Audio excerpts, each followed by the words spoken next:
In the early 1800s, many families set off along the Oregon Trail in search of a new life and prosperity in the unexplored West. But it was a single shot fired on the bank of the Missouri River on May 14, 1804 that signalled the beginning of the most famous trek of them all, the first expedition to find an overland route to the Pacific. It took 2 years and 4 months and covered some 8,000 miles and eventually added vast new territories to the emerging United States. President Thomas Jefferson had asked Congress for $2,500 to equip an expedition to follow the Missouri to its source, cross the formidable Rocky Mountains, and descend into the Columbia River to the Pacific.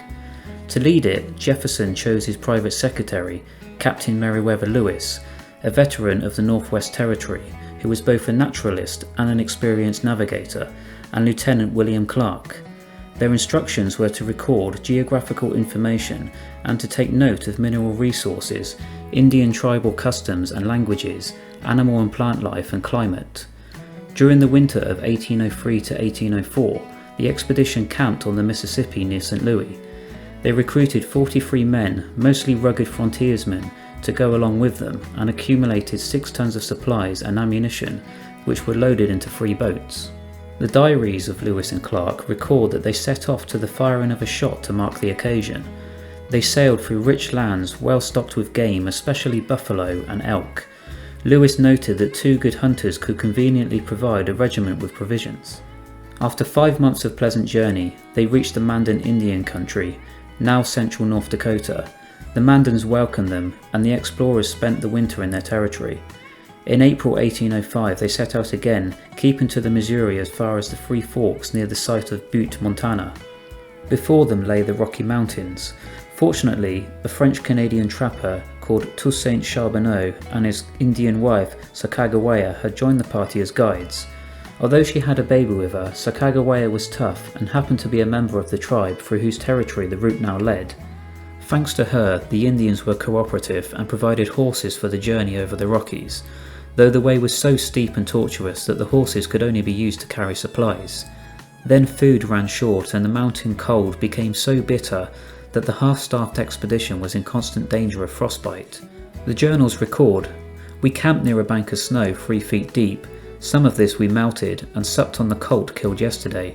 Our only game today was 2 pheasants, and the horses on which we calculated as a last resource began to fail us, for 2 of them were so poor and worn out with fatigue that we were obliged to leave them behind."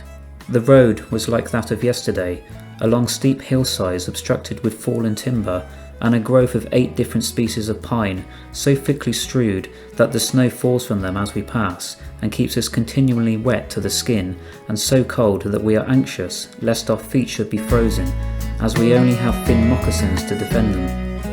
The adventurers gritted their teeth and plodded grimly on. Eventually their courage paid off.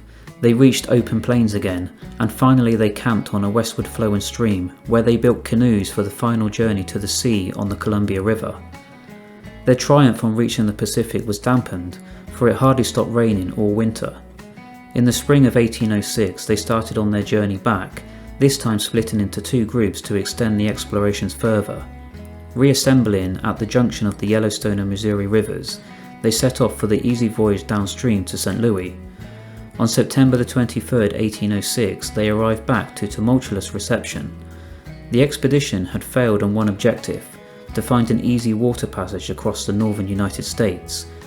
They had encountered grizzly bears and rattlesnakes, they had overcome hardship and starvation, and Lewis had received a gunshot wound in the thigh when someone mistook him for an elk.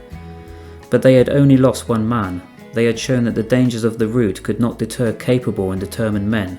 For years yet the wagons rolled to the far west.